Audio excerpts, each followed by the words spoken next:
বলেন বাপ? অনেক নওজোয়ান ভাই তোমরা কেন নামাজ পড়ো না বাপ?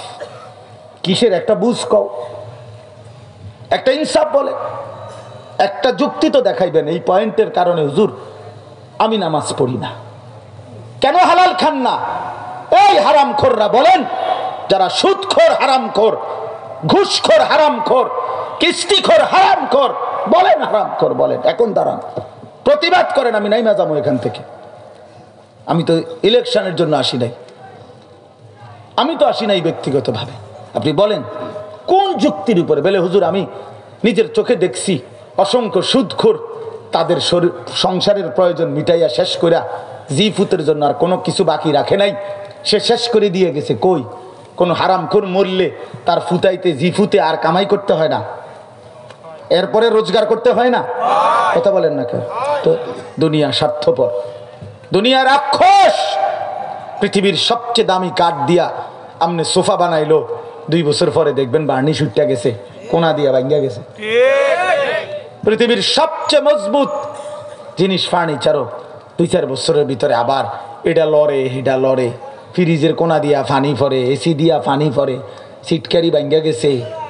হ্যাঁ, রাক্ষস এই দুনিয়া, শেষ হয় না, শেষ হয় না। আমি 4 কোটি টাকার বাড়ি ভদ্রলোকের বাড়িতে গেছি, ওনারে ডেঙ্গু জ্বর হয়েছে, ওনারে ফু দিতাম। উনি আমারে কইছে দোতলা তুরটা ফু দিয়ে আইতাম। ওনার তো গেছি, ফু দিতাম। গিয়া বললাম বাথরুমে যাব, অত্যাধুনিক ডুপ্লেক্স বাড়ি। বাথরুমে দেখি যে দরজার যে সিটকারিটা, এই সিটকারিটা আছে, কিন্তু ওই যে বল্টুটা, মানে যেটার মধ্যে সিটকারিটা লাগায়, ছোট্ট যে একটা ছোট্ট বল্টু আছে না, এটা মানে যেটার মধ্যে লাগাবে আর এটা নাই। তা আমি এটা কির মধ্যে লাগাইতাম? আমি বসতাম কেমনে বলেন?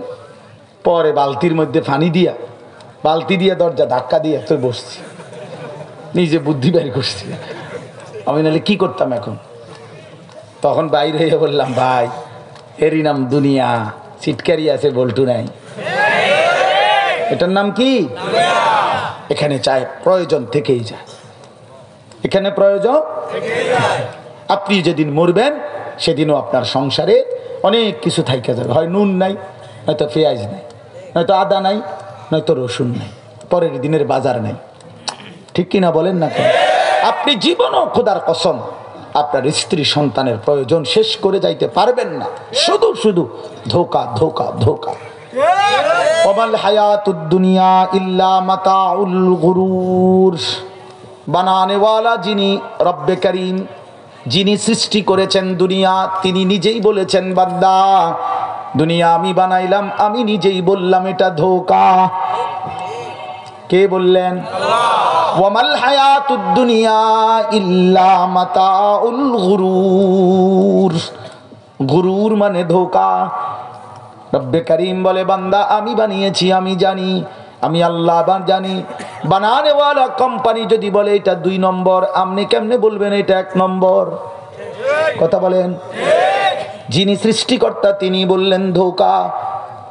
ওমা হাদিহিল হায়াতুদ দুনিয়া ইল্লা লাহবুন ওয়া লাইব।